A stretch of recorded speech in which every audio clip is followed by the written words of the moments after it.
يضلله فلا هادي له ونشهد أن لا إله إلا الله وحده لا شريك له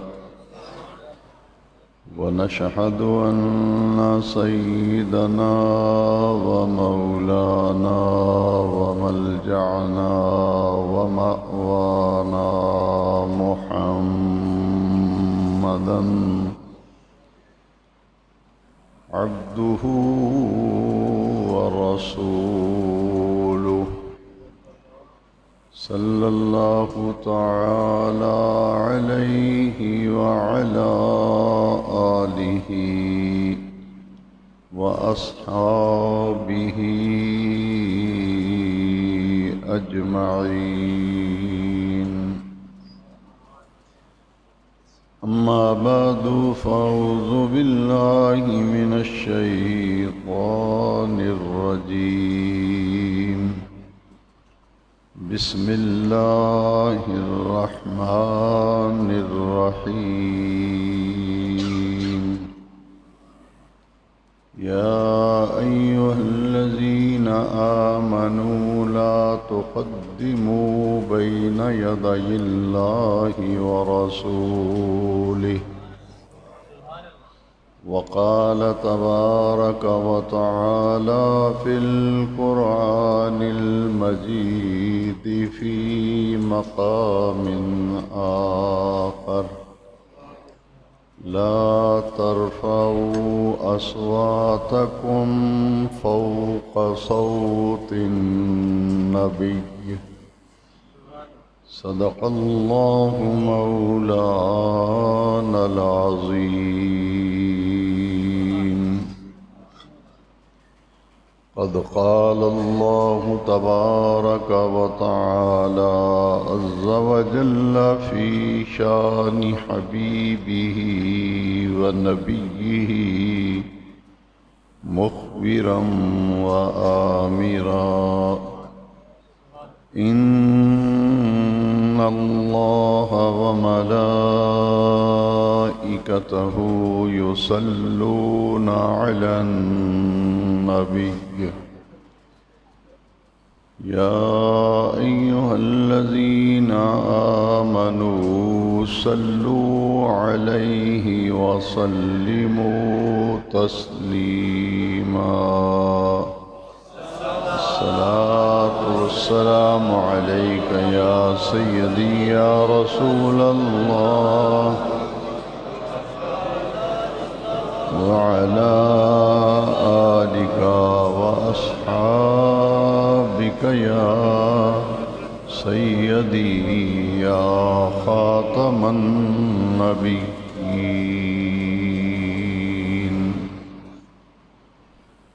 سب تعریفیں ہر قسم کی حمد و ثنا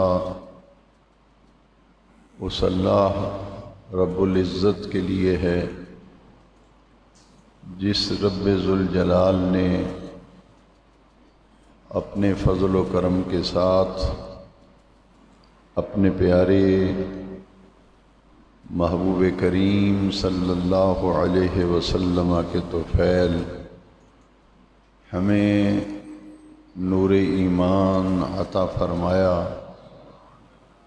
دعا ہے کہ مولا کریم جل مجدہ آخر دم تک ہمارے دلوں میں یہ نور ایمان قائم دائم اور ثابت رکھے.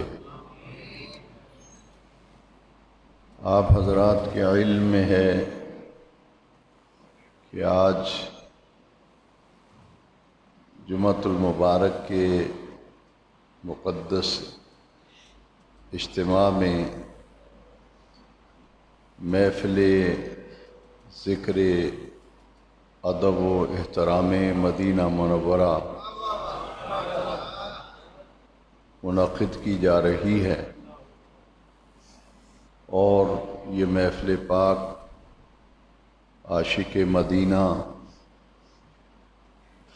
جناب حاجی عبد المجید ملک صاحب مرحوم مغفور کی روح کے ایصال ثواب کے لیے منعقد کی گئی ہے۔ مجھے آداب مدینہ منورہ کے عنوان پر کچھ گزارشات عرض کرنے کا حکم دیا گیا ہے، اس لیے آج کے خطاب جمعہ میں بارگاہ رسالت کے آداب، مدینہ منورہ کا احترام اور ادب، تعظیم و توقیر، اس موضوع پر مختصر وقت میں کچھ گزارشات پیش کرنا مقصود ہے۔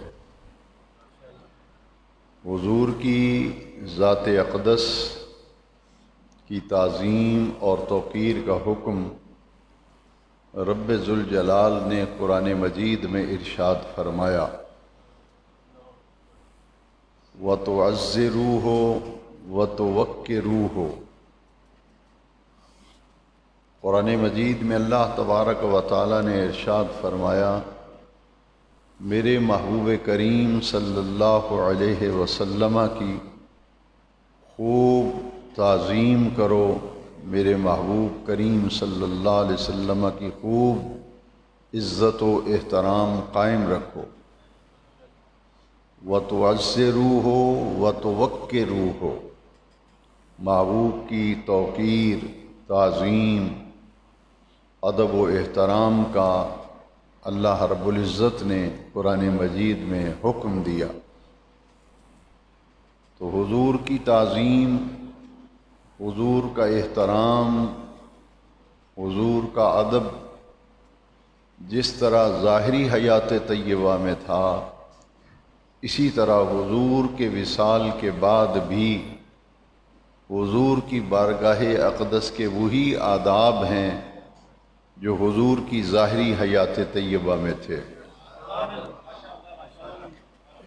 کہ حضور سرور کونین، ناطق وحی، رسول الثقلین، حضور خاتم النبیین صلی اللہ علیہ وسلم نے خود ارشاد فرمایا، حضور کی حدیث شریف ہے، حیاتی خیر لکم ومماتی خیر لکم، میری ظاہری حیات میں بھی تمہارے لیے خیر ہے،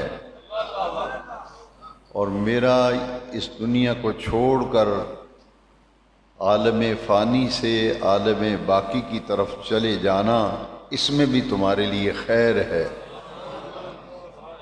اور اس حدیث شریف کا ایک مرادی معنی ہے جو محدثین کرام نے اس معنی کو اختیار کیا ہے، حیاتی خیر لکم ومماتی خیر لکم، میری ظاہری حیات میں بھی خیر تمہیں میرے در سے ملتی ہے، اور میرے وصال کے بعد بھی خیر تمہیں میرے در سے ملے گی۔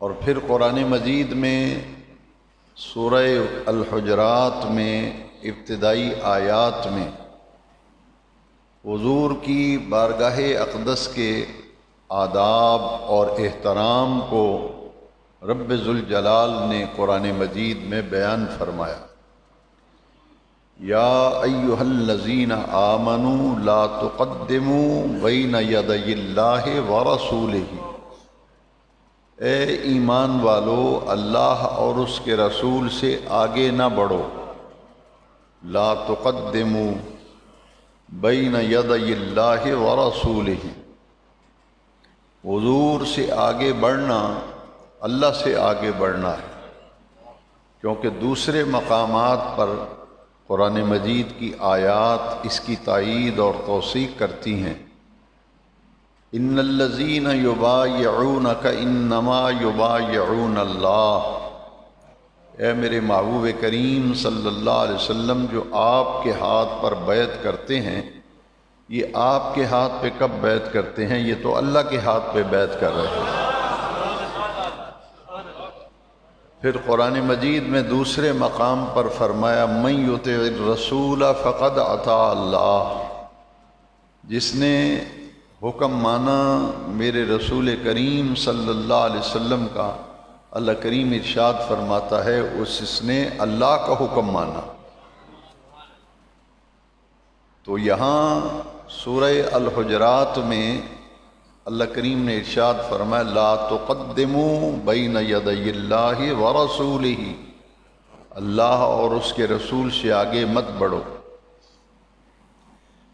پھر بارگاہ نبوت، بارگاہ رسالت کے آداب، احترام، تعظیم و توقیر کی تعلیم رب ذوالجلال نے قرآن مجید میں دی اور ارشاد فرمایا لا ترفعوا اصواتکم فوق صوت النبی، کہ جب میرے محبوب کریم علیہ السلام سے گفتگو کرو، حضور سے کلام کرو، تو فرمایا دیکھنا تمہاری آواز بھی میرے محبوب کی آواز سے اونچی نہ ہو۔ ادب و احترام مدینہ منورہ کو سمجھنے کے لیے قرآن مجید کی اس آیت کریمہ کی تفسیر میں غور کرنے کی ضرورت ہے۔ میں پہلے عرض کر چکا ہوں کہ جو حضور کی ظاہری حیات طیبہ میں آپ کی بارگاہ اقدس کا ادب و احترام تھا، بعین ہی وہی ادب و احترام حضور کے وصال کے بعد بھی حضور کی بارگاہ اقدس کا ہے۔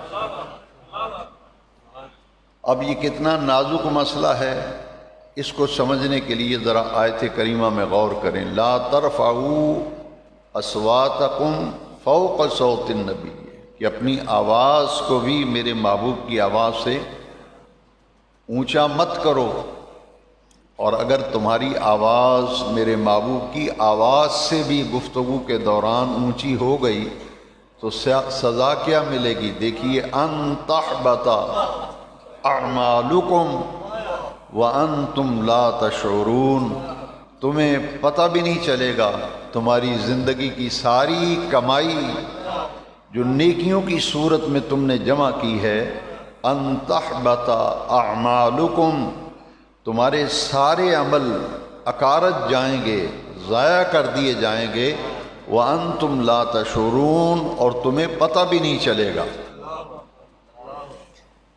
جب حضور کی آواز مقدس سے صرف آواز بلند کرنے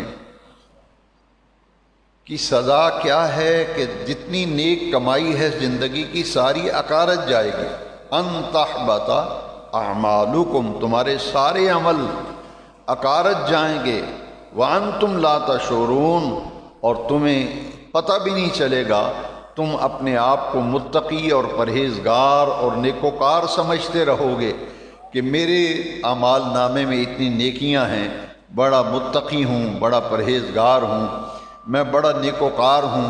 رب ذوالجلال قرآن مجید میں فرماتا ہے ان تحبط اعمالکم وانتم لا تشعرون، تمہیں پتہ بھی نہیں چلے گا، تمہارے سارے عمل جو ہیں وہ ضائع کر دیے جائیں گے، اکارت جائیں گے۔ تو حضور کی بارگاہ اقدس کا ادب و احترام کتنا نازک مسئلہ ہے۔ حضور سرور کونین صلی اللہ تعالی علیہ وسلم جب صحابہ کرام سے گفتگو فرماتے تھے تو صحابہ کرام کا کیا طریقہ تھا؟ حضور جب کوئی بات پوچھتے صحابہ کرام سے تو صحابہ کرام عرض کرتے تھے اللہ ورسولہ اعلم، اللہ ورسولہ اعلم، حضور اللہ بہتر جانتا ہے یا اللہ کے رسول بہتر جانتے ہیں۔ تاریخ صحابہ کا مطالعہ کریں، کبھی ایسا نہیں ہوا کہ کسی صحابی نے حضور کی بارگاہ میں یہ عرض کیا ہو، بلکہ جب بھی حضور نے کوئی صحابہ سے بات پوچھی کہ یہ معاملہ اس بارے میں، تو صحابہ کہا کرتے تھے اللہ ورسولہ اعلم، اللہ بہتر جانتا ہے یا اللہ کا رسول بہتر جانتا ہے۔ اور مدینہ منورہ وہ مقدس مقام ہے جہاں نبی کریم صلی اللہ علیہ وسلم ہجرت فرما کر مکہ مکرمہ سے مدینہ منورہ تشریف لائے، اور ہجرت کا حکم نبی کریم صلی اللہ علیہ وسلم کو خود رب ذوالجلال نے عطا فرمایا۔ الا تنصروہ فقد نصرہ اللہ اذ اخرجہ الذین کفروا ثانی اثنین اذ ہما فی الغار۔ یہ ہجرت کا حکم رب ذوالجلال نے دیا تھا، تو اللہ کریم کے حکم سے نبی کریم صلی اللہ علیہ وسلم مکہ مکرمہ کو آپ نے ہجرت فرما کر مدینہ منورہ قیام فرمایا تھا، اور حضور نے دعا فرمائی مدینہ منورہ میں کہ باری تعالیٰ جتنی برکتیں تو نے مکہ مکرمہ کو عطا فرمائی ہیں اور جتنی برکتیں تو نے مکہ مکرمہ میں رکھی ہیں، اس سے دگنی برکتیں مدینہ منورہ کو عطا فرما۔ یہ حضور کی دعا تھی، اور عرفاء فرماتے ہیں کہ نبی کریم صلی اللہ علیہ وسلم کو مکہ شہر سے بڑا پیار ہے۔ نبی کریم صلی اللہ علیہ وسلم، حضور کا مولد مبارک، حضور کا میلاد اسی مکہ شہر میں ہوا، اور رب ذوالجلال نے اسی مکہ شہر کی قسم کھائی، لا اقسم بہذا البلد وانت حل بہذا البلد۔ محبوب میں شہر مکہ کی قسم اس لیے نہیں اٹھا رہا کہ یہاں بیت اللہ ہے، حتیم ہے، حجر اسود ہے، صفا مروہ ہے، بلکہ محبوب اس لیے قسم اٹھا رہا ہوں وانت حل بہذا البلد، اس شہر کی سرزمین نے تیرے قدموں کے بوسے لیے ہیں۔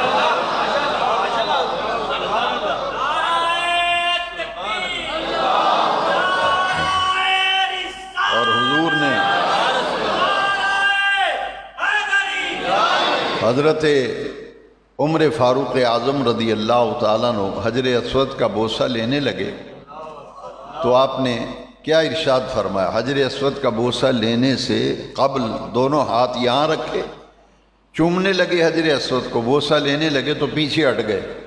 فرمایا اے حجر اسود تو محض ایک پتھر ہے، محض تو ایک پتھر ہے، اللہ کی عزت کی قسم میں تمہیں کبھی نہ چومتا اگر میرے مصطفیٰ کریم نے تیرا بوسہ نہ لیا ہوتا۔ عمر آج اگر حجر اسود چوم رہا ہے تو اس لیے چوم رہا ہے کہ یہ مصطفیٰ کریم صلی اللہ علیہ وسلم کی بوسہ گاہ ہے۔ اب اندازہ فرمائیے، شہر مکہ کی رب قسم کھائے تو فرمائے وَأَنْتَ حِلٌّ بِهَذَا الْبَلَدِ، اور حضرت عمر رضی اللہ عنہ حجر اسود کو بوسہ دینے لگے تو فرمائیں کہ میں نسبت مصطفیٰ سے بوسہ لے رہا ہوں۔ جی معلوم یہ ہوا یہ ساری عظمتیں نسبت مصطفیٰ سے ہیں، تو اس سرزمین کا مقام کیا ہوگا جہاں میرے آقا کریم وصال کے بعد حضور کا جسد مبارک جس سرزمین پر ہے اس سرزمین کا مقام کیا ہوگا؟ جس سرزمین پر صرف حضور کے قدم لگ جائیں تو رب قسم اٹھائے تو زمین کا وہ حصہ جہاں حضور آرام فرما ہیں اس جگہ کا کیا مقام اور کیا مرتبہ ہوگا۔ پھر حضور کی حدیث شریف ہے ما بین بیتی و منبری روضۃ من ریاض الجنہ، حضور نے فرمایا میرے گھر اور میرے منبر کے درمیان جو جگہ ہے یہ جنت کی کیاریوں میں سے کیاری ہے۔ ما بین بیتی و منبری روضۃ من ریاض الجنہ، میرے گھر اور میرے منبر کے درمیان جو جگہ ہے یہ جنت کی کیاریوں میں سے کیاری ہے، روضۃ من ریاض الجنہ، جہاں محض قدم لگ جائیں حضور کے وہ ریاض الجنہ بن جائیں، وہ روضۃ من ریاض الجنہ بن جائے، اور جہاں وجود مصطفیٰ جس سرزمین سے لحد انور میں آرام فرما ہے اس سرزمین کا عند اللہ مقام اور مرتبہ کیا ہوگا۔ حضرت شاہ عبد الحق محدث دہلوی علیہ رحمہ، شیخ محقق علی الاطلاق، اپنی مشہور و معروف کتاب جذب القلوب کے اندر لکھتے ہیں کہ زمین کا وہ حصہ قبر انور کا، حضور کی لحد مبارک کا وہ حصہ جو جسد مصطفیٰ سے نہیں بلکہ حضور کے جسم اطہر و اقدس پر لگا ہوا کفن جو ہے اس کفن کو اس کفن مبارک کو زمین کا جو حصہ مس کر رہا ہے وہ کعبے سے بھی افضل ہے، وہ عرش معلی سے بھی افضل ہے، وہ کعبہ سے بھی افضل ہے، وہ عرش معلی سے بھی افضل ہے۔ اور پھر غور کیجئے، مقام ابراہیم ایک پتھر ہے جس پر حضرت خلیل اللہ ابراہیم علیہ السلام کے قدم لگے، وہ ایک پتھر ہے جہاں خلیل اللہ کے قدم لگ گئے، اس کو مقام کیا ملا؟ تو قرآن سے پوچھئے کہ اس پتھر کا کیا مقام ہے، اس کی کیا عظمت ہے، عند اللہ اس کا کیا مرتبہ ہے، کیا درجہ ہے کہ جس پر خلیل اللہ کے قدم لگے ہیں۔ تو رب ذوالجلال نے قرآن حکیم میں فرمایا وَاتَّخِذُوا مِن مَقَامِ ابراہیم مصلی، اس مقام ابراہیم کو مصلی بناؤ، جائے نماز بناؤ، باقی حرم میں نماز پڑھیں اس کی برکتیں اور ہیں، اور مقام ابراہیم کے پاس نفل پڑھیں اس کا درجہ کچھ اور ہے۔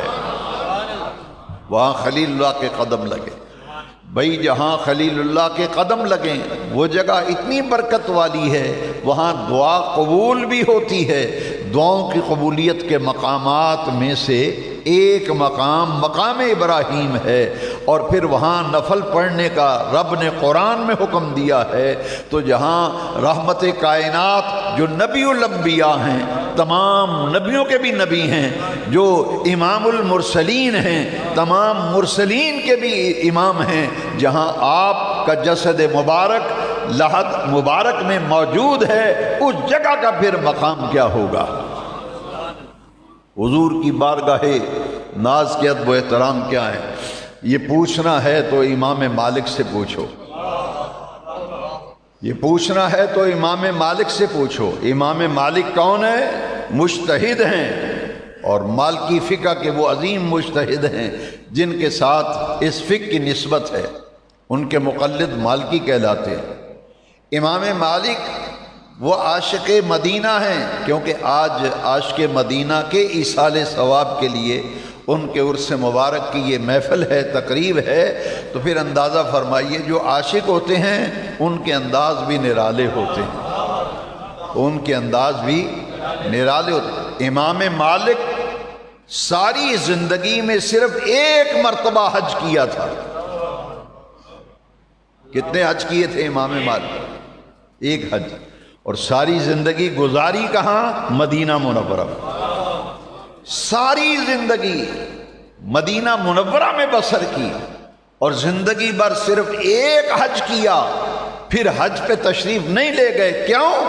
اپنی موت کے انتظار میں کہ میرے آقا کریم نے ارشاد فرمایا تم میں سے جو استطاعت رکھے اس کو مدینہ شریف میں مرنا چاہیے، اور جو مدینہ شریف میں جس کو موت آئی، حضور نے فرمایا قیامت کے دن میں رب کی بارگاہ میں اس کا شفیع ہوں گا۔ تو موت کی تمنا، اور موت کہاں؟ مدینہ منورہ۔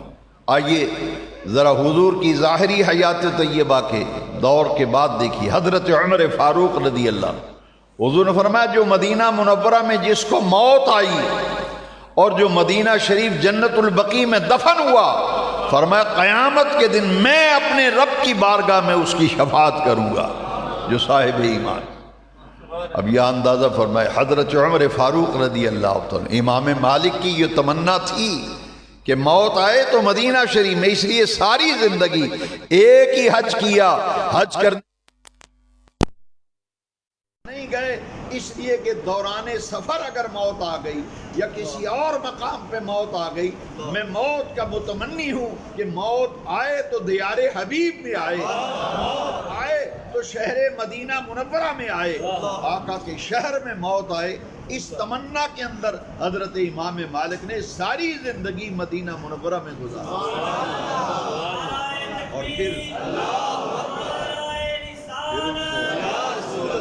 پھر ان کو موت آئی مدینہ منورہ میں، اور پھر تدفین کا شرف حاصل ہوا تو جنت البقیع میں شرف حاصل۔ ساری زندگی اس طرح بسر کر دی امام مالک رحمۃ اللہ تعالی۔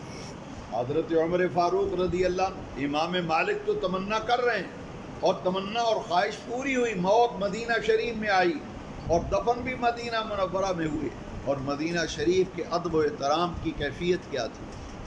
ساری عمر مدینہ شریف میں رہے، لیکن زندگی بھر مدینہ منورہ کی حدود کے اندر انہوں نے رفع حاجت نہیں کی، بلکہ رفع حاجت کے لیے حدود مدینہ منورہ سے باہر تشریف لے جاتے تھے.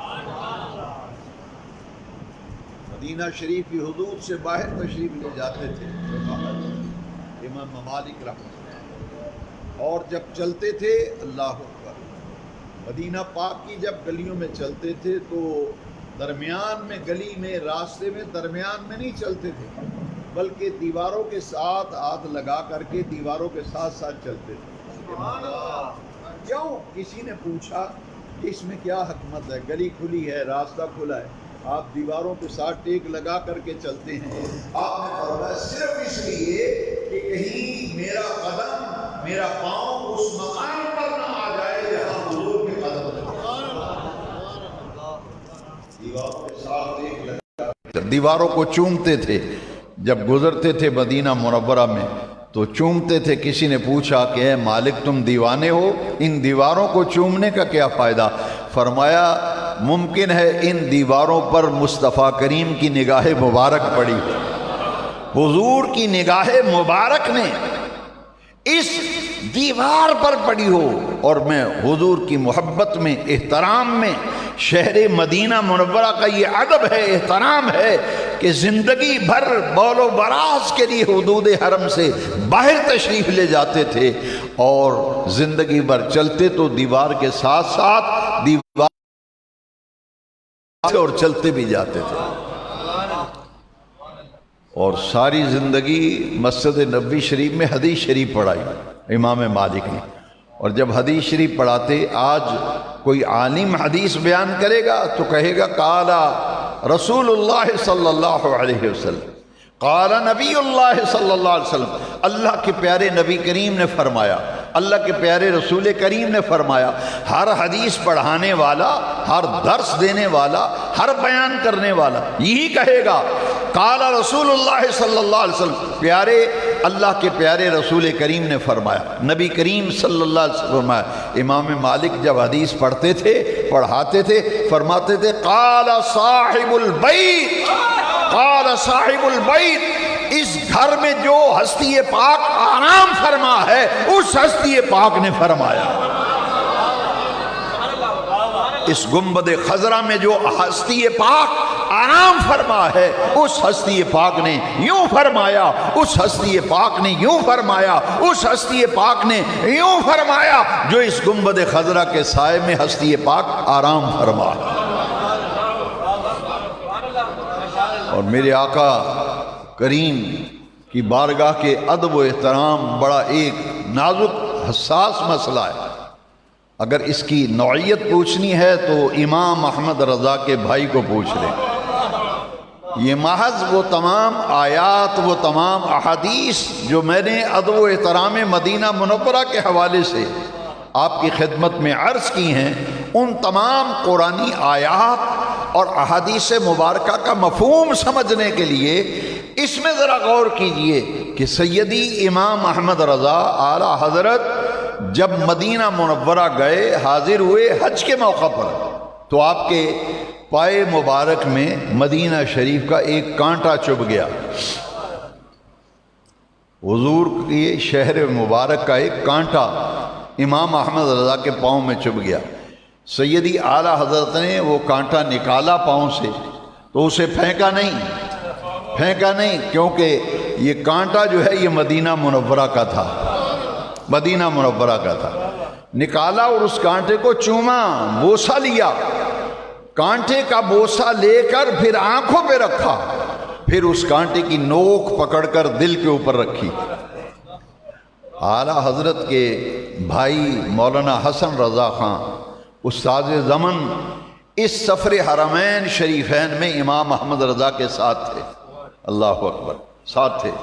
انہوں نے جب دیکھا کہ بھائی جان کے پاؤں میں کانٹا چبھا ہے اور انہوں نے وہ کانٹا نکال کر پھینکا نہیں، چوما ہے، آنکھوں پہ رکھا ہے، پھر اس کی نوک پکڑ کے دل پہ رکھی ہے. استاد زمن میں کاغذ قلم پکڑا اور اس کی عکاسی کی.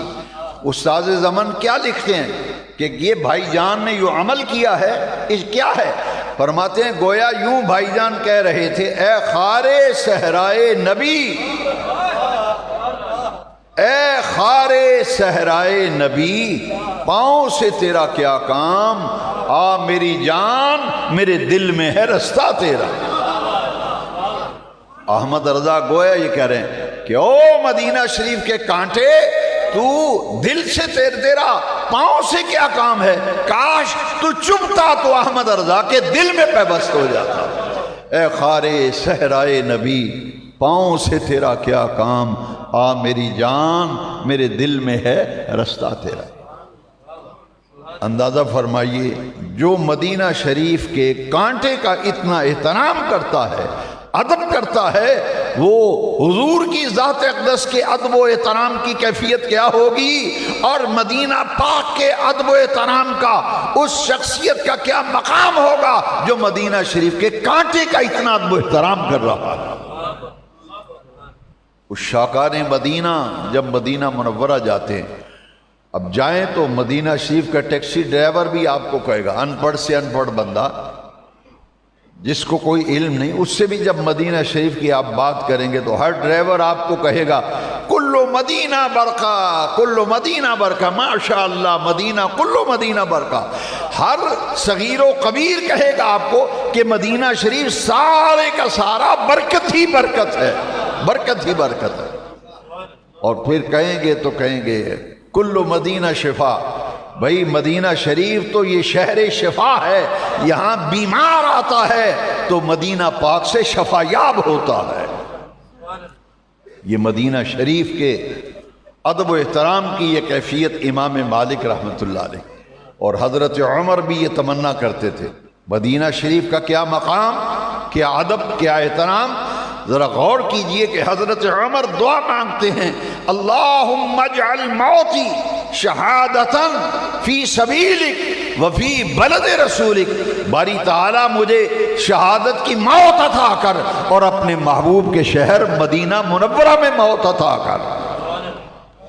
مدینہ شریف میں مرنے کی آرزو، مدینہ پاک میں مرنے کی تمنا، امام عادل مراد نبوت سیدنا عمر فاروق اعظم جیسی شخصیت اور ہستی دعا مانگتی ہے کہ باری تعالیٰ موت آئے تو شہر مدینہ میں آئے اور موت آئے تو شہادت کی موت آئے۔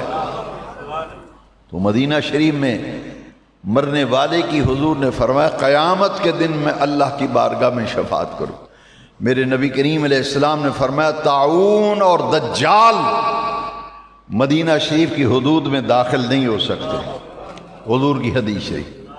یہ وہ شہر محبت ہے، مدینہ منورہ ہے، مدینہ عالیہ ہے، مدینہ پاک ہے، اس کی حدود میں نہ دجال آ سکتا ہے نہ اس کے اندر طاعون آ سکتا ہے، کیونکہ یہ پہلے یثرب تھا اس بستی کا نام۔ جو آدمی یہاں آتا بیمار ہو جاتا تھا، یہ یثرب سے مدینہ طیبہ بن گیا۔ اب جو بیمار آتا ہے یہاں سے شفا یاب ہوتا ہے۔ غبار المدینہ شفاء الجذام، مدینہ شریف کے گرد و غبار میں رب ذوالجلال نے کوڑ جیسے مہلک مرض میں کی بھی شفا رکھی ہے، شفا رکھی ہے۔ حاضرین محترم، اور یہ وہ مقدس مقام ہے ما بین بیتی و منبری روضۃ من ریاض الجنہ۔ جذب القلوب میں شاہ عبدالحق محدث دہلوی نے لکھا ہے کہ جتنی بھی ریاض الجنہ جسے آپ کہتے ہیں یہ روضۃ من ریاض الجنہ ہے، جتنی بھی وہ جگہ ہے نا، قیامت کے دن اللہ تبارک و تعالی اسے جنت کا حصہ بنائے گا، اسے جنت کا حصہ بنائے گا۔ یہ جذب القلوب میں شاہ عبدالحق محدث دہلوی نے لکھا ہے۔ لہذا عرفاء اور صوفیہ فرماتے ہیں کہ جس کسی کو اللہ موقع دے وہ ریاض الجنہ میں نفل ضرور پڑھے، وہ دنیا میں جنت کے اندر نفل پڑھنے کا شرف پا رہا ہے۔ اسی لیے ہر زائر مدینہ منورہ کی تمنا ہوتی ہے کہ ریاض الجنہ میں نفل مل جائے۔ اور حاضرین محترم، میرے آقا کریم کے شہر مدینہ منورہ کی کیا بات ہے۔ حضرت سیدنا امام اعظم ابو حنیفہ نعمان بن ثابت رضی اللہ تعالیٰ عنہ جو تابعی ہیں، حضرت امام اعظم ابو حنیفہ نے 7 اجلہ صحابہ کرام کی زیارت و ملاقات کی. چاروں ائمہ فقہ میں سے امام اعظم ابو حنیفہ، امام مالک، امام احمد بن حنبل، امام شافعی، فقہ کے ان چاروں اماموں میں سے امام ابو حنیفہ امام اعظم وہ امام ہیں جو تابعی ہیں اور جنہوں نے 7 صحابہ کرام کی زیارت بھی کی، ان سے ملاقات بھی کی اور ان سے حدیث پاک کی سند لینے کا شرف بھی حاصل کیا. امام اعظم ابو حنیفہ مدینہ شریف حاضر ہوئے اور حضور کے روضہ شریف پہ جا کر جب سلام عرض کیا، السلام علیکہ یا سید المرسلین، اے تمام رسولوں کے سردار میرا سلام قبول کیجئے. حضرت امام اعظم نے جب سلام عرض کیا تو حضور کی قبر انور سے آواز آئی، وعلیک السلام یا امام المسلمین، اے مسلمانوں کے امام تجھے بھی سلام ہو، تجھے بھی سلام ہو. میرے آقا کریم کی وہ بارگاہ. اگر احمد کبیر رفاعی مدینہ شریف جاتے ہیں اور حضور کے روضہ اطہر پہ جا کے عرض کرتے ہیں، السلام علیکہ یا جدی، اے میرے جد امجد میرا سلام قبول فرمائیے، قبر انور سے جواب آتا ہے، وعلیکہ السلام یبنی، اے بیٹے تجھے بھی سلام ہو. اور احمد کبیر رفاعی عرض کرتے ہیں، آقا سلام کا جواب تو اس وقت بھی سنتا تھا جب گھر میں سلام عرض کیا کرتا تھا، آج تمنا یہ ہے کہ دستے پاک قبر انور سے باہر جلوہ گر ہو اور احمد کبیر رفاعی بوسہ لینے کا شرف حاصل کرے. ہمارے اکابر بزرگوں نے تو لکھا ہی ہے، لیکن لطف کی بات یہ ہے کہ دیوبند مکتبہ فکر کے مجدد مولانا اشرف علی صاحب تھانوی نے اپنی کتاب جمال الاولیاء میں اس واقعے کو نقل کیا ہے کہ احمد کبیر رفاعی نے جب عرض کیا تو حضور کی قبر انور شک ہوئی اور میرے آقا کا دست پاک قبر انور سے باہر جلوہ گر ہوا، جس سے پوری مسجد نبوی شریف بقعہ نور بن گئی، فضائیں خوشبوؤں سے مہک اٹھی اور احمد کبیر رفاعی نے حضور کے دست پاک کے بوسہ لینے کا شرف حاصل کیا. اسی لیے امام احمد رضا نے کہا کہ مدینہ شریف جب حاضری ہو تو آداب مدینہ منورہ اور احترام مدینہ منورہ میں نمایاں بات اپنے ذہن پر غالب رکھو. قدم قدم پر جب مدینہ شریف حاضری دو تو امام احمد رضا کیا کہتے ہیں، اللہ اکبر. آپ فرماتے ہیں کہ جب مدینہ شریف جاؤ حاضری دو، سراپا ادب و نیاز بن کے جاؤ. حرم کی زمین اور قدم رکھ کے چلنا، حرم کی زمین اور قدم رکھ کے چلنا، ارے سر کا موقع ہے او جانے والے. عجب رنگ پر ہے بہار مدینہ، سب جنتیں ہیں نثار مدینہ. عجب رنگ پر ہے بہار مدینہ کہ سب جنتیں ہیں نثار مدینہ. اللہ اکبر. یہ مدینہ پاک کی وہ مقدس مقام ہے. 70,000 فرشتہ صبح در مصطفیٰ پہ آتا ہے، 70,000 فرشتہ شام کو آتا ہے. وہ میرے آقا کریم کے گنبد خضرا کے جالیوں کے ساتھ، دیواروں کے ساتھ اپنے پر مس کر کے فرشتے ملائکہ برکت حاصل کرتے ہیں اور صبح سے لے کر شام تک بارگاہ مصطفیٰ میں درود و سلام کے نذرانے پیش کرتے ہیں. صبح وہ ملائکہ رخصت ہو جاتے ہیں، 70,000 ملائکہ کی نئی جماعت آ جاتی ہے. وہ صبح تک درود و سلام عرض کرتے ہیں اور حدیث شریف میں آتا ہے جو فرشتہ ایک بار آ گیا پھر قیامت تک اس کی باری نہیں آتی، قیامت تک اس کی باری نہیں آتی.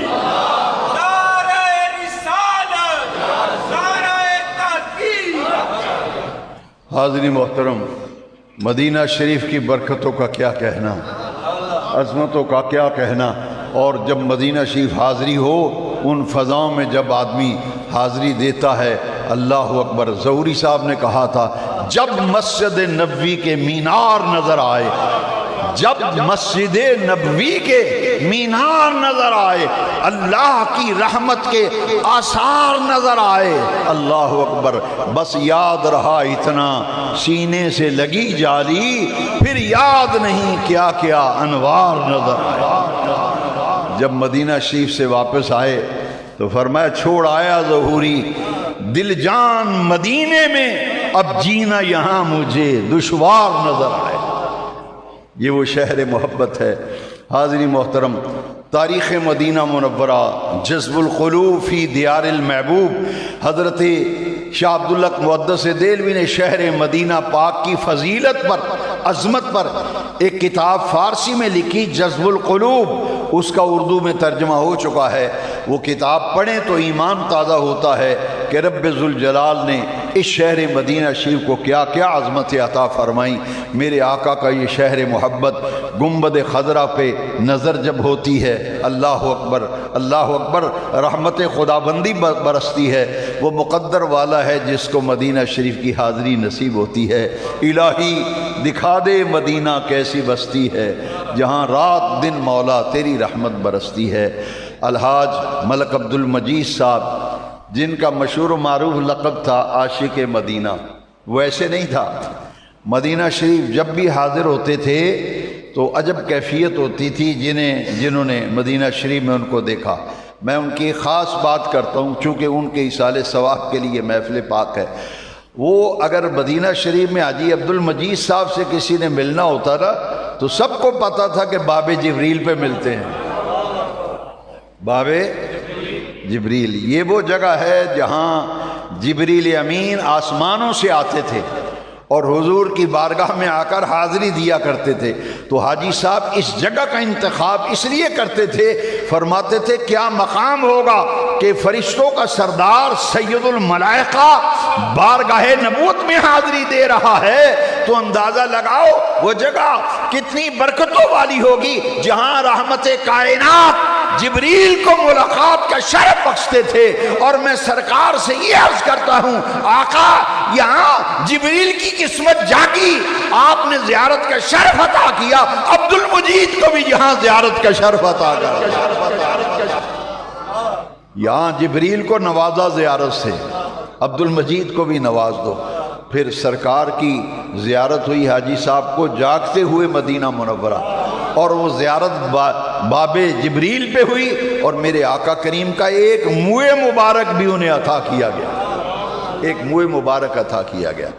یہ عاشقوں کی باتیں ہیں۔ اللہ تبارک و تعالی الحاج ملک عبد المجید صاحب چشتی عاشق مدینہ کی قبر انور پر کروڑوں رحمت نازل فرمائے، ان کے درجات بلند فرمائے۔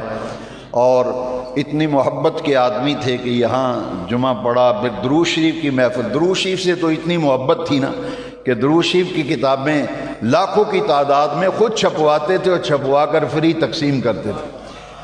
اور تسبیحاں ان کی گاڑی میں پڑی ہوتی تھی، جہاں کہیں جاتے لوگوں کو تسبیحاں دیتے تھے، ساتھ درود شریف کی کتاب دیتے تھے کہ اس پر درود شریف پڑھا کرو۔ اللہ تعالیٰ کروٹ کروٹ انہیں اپنی رحمتیں عطا فرمائے۔ تو آج ہمارے احباب نے خواہش بیٹھے 2 منٹ تشریف رکھیں، مدینہ شریف کی حاضری کی نعت شریف کے لیے دعوت دی گئی ہے۔ حاجی محمد سردار محمد صاحب رحمانی انہوں نے دعوت دی ہے، محمد شفیق صاحب قادری شیخو پورہ سے سراخان ہیں، وہ تشریف لے آئے اور مدینہ پاک کی حاضری کی نعت شریف پیش کریں۔ محمد شفیق قادری صاحب۔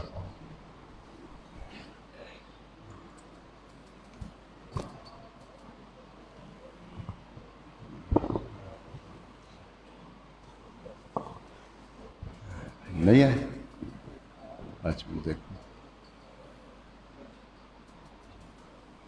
نعت شریف ہوگی، اس کے بعد سنتیں پڑھیں گے اور انشاءاللہ حسب معمول خطبہ اور جماعت اذان خطبہ جماعت ہوگی، اور بعد میں انشاءاللہ پھر محفل مختصر ہوگی۔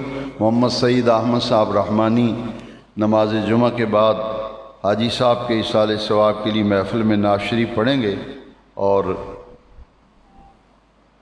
بعد میں حاجی صاحب مرحوم غفور رحمۃ اللہ علیہ بہت نیک آدمی تھے، عاشق رسول تھے، مسلک کے بڑے پابند تھے، ان کے صاحبزادوں نے لنگر شریف کا آپ کے لیے اہتمام کیا ہے، یہ بڑی بات ہے کہ لوگ تو تعلق نبھاتے نہیں ہیں، بزرگ فوت ہوتے ہیں تو اولاد تو پوچھتی نہیں۔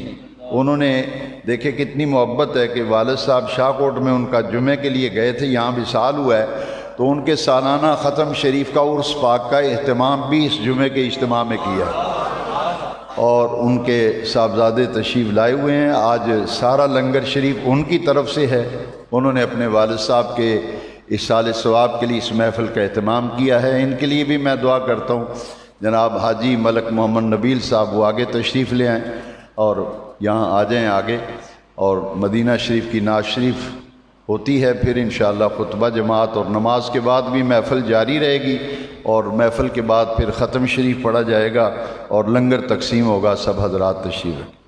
شفیق صاحب کتنے؟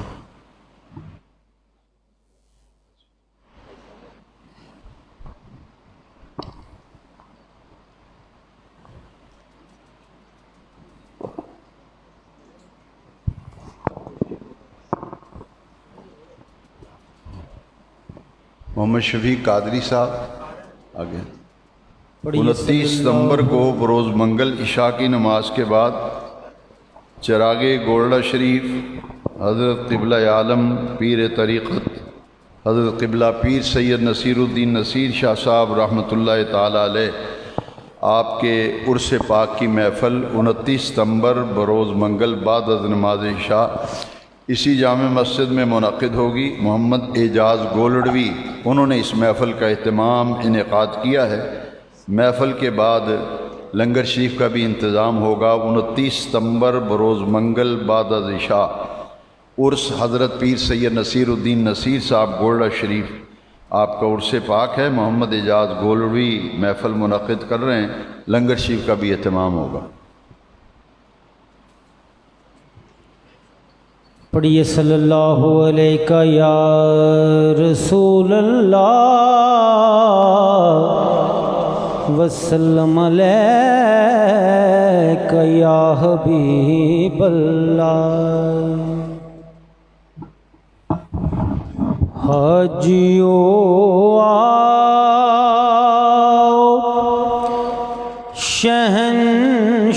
شہنشاہ کا روضہ دیکھو، حاجیو آؤ شہنشاہ کا روضہ دیکھو، کعبہ تو دیکھ چکے اب کعبے کا کعبہ دیکھو، حاجیو آؤ شہنشاہ کا روضہ دیکھو، آب زمزم تو پیا خوب بجھائی پیاسے،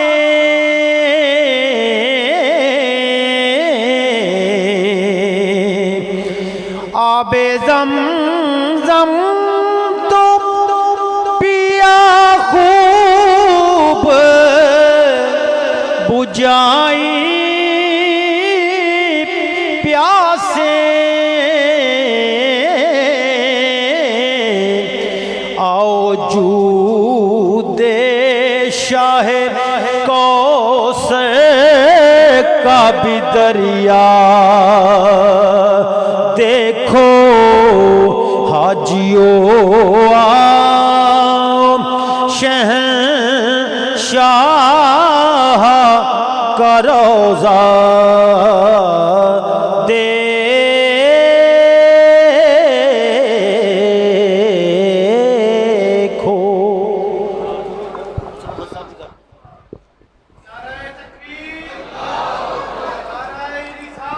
یا رسول اللہ، درود پاک پڑھ لیجئے صلی اللہ علیہ۔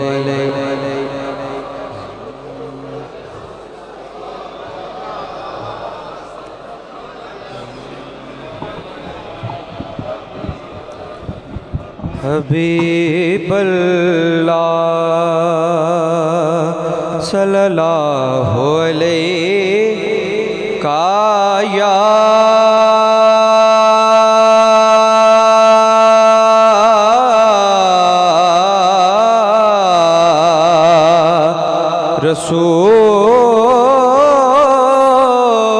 رسول اللہ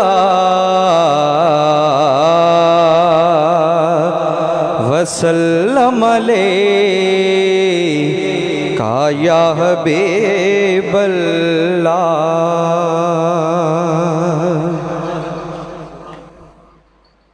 مدینہ مرکز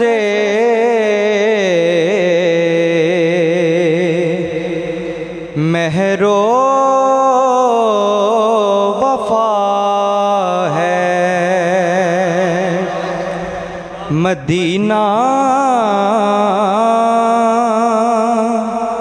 مصدر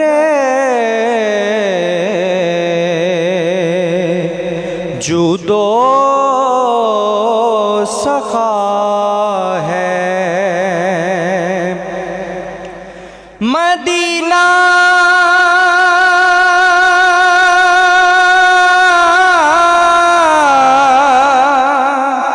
حسن فطرت کا ہے مرکز کیونکہ مدینے میں جمال مصطفیٰ ہے تو پھر ایک دفعہ سب کہہ لیں میری الفت مدینے سے یوں ہی نہیں میرے آقا کا روضہ مدینے میں ہے میری الفت مدینے سے یوں ہی نہیں میرے آقا کا روضہ مدینے میں ہے میں مدینے کی جانب نہ کیسے کھنچوں میرا دین اور دنیا مدینے میں ہے میں مدینے کی جانب نہ کیسے کھنچوں میرا دین اور دنیا مدینے میں ہے ایک دفعہ یا رسول اللہ کی صدا بلند کرنی ہے مل کے یا رسول اللہ یا حبیب اللہ یا رسول اللہ یا حبیب اللہ یا یا حبیب اللہ یا رسول اللہ یا حبیب اللہ میری الفت مدینے سے یوں ہی نہیں میرے آقا کا روضہ مدینے میں ہے عرش اعظم سے جس کی بڑی شان ہے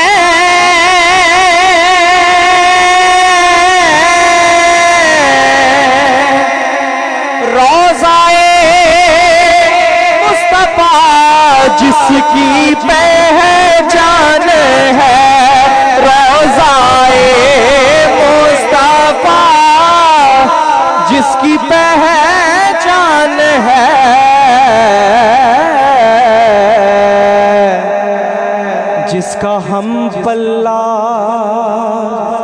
جس کا ہم پلہ کوئی محلہ نہیں ایک ایسا محلہ مدینے میں ہے یا رسول اللہ یا حبیب اللہ رسول اللہ یا حبیب اللہ. پھر مجھے موت کا کوئی خطرہ نہ ہو،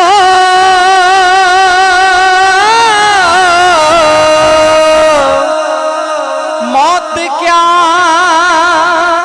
زندگی کی بھی پرواہ نہ ہو، موت کیا زندگی کی بھی پرواہ نہ ہو.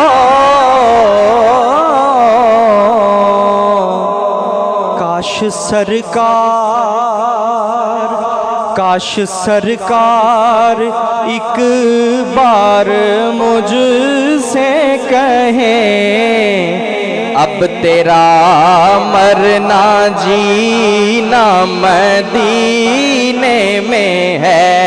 کاش سرکار ایک بار مجھ سے کہیں اب تیرا مرنا جینا مدینے میں ہے. میری الفت مدینے سے یوں ہی نہیں، میرے آقا کا روضہ مدینے میں ہے. سرور دو جہاں سے دعا ہے میری،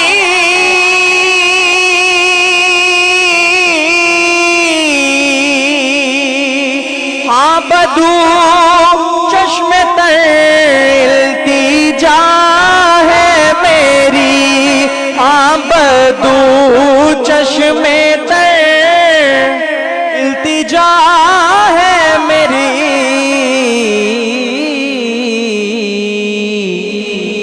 کہ ان کی فہرست میں میرا بھی نام ہو، جن کا روزانہ جانا مدینے میں ہے، ان کی فہرست میں میرا بھی نام ہو، جن کا روزانہ جانا مدینے میں ہے. جب نظر سوئے طیبہ روانہ ہوئی،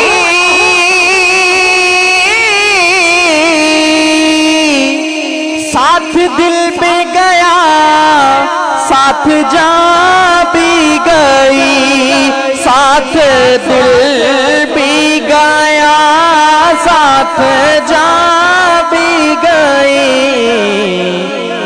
میں منیر اب رہوں گا یہاں کس لیے، میرا سارا اثاثہ مدینے میں ہے. میں منیر اب رہوں گا یہاں کس لیے، میرا سارا اثاثہ مدینے میں ہے. تو پھر سب کہہ لیں یا رسول اللہ یا حبیب اللہ، یا رسول اللہ یا حبیب اللہ. میری الفت مدینے سے یوں ہی نہیں، میرے آقا کا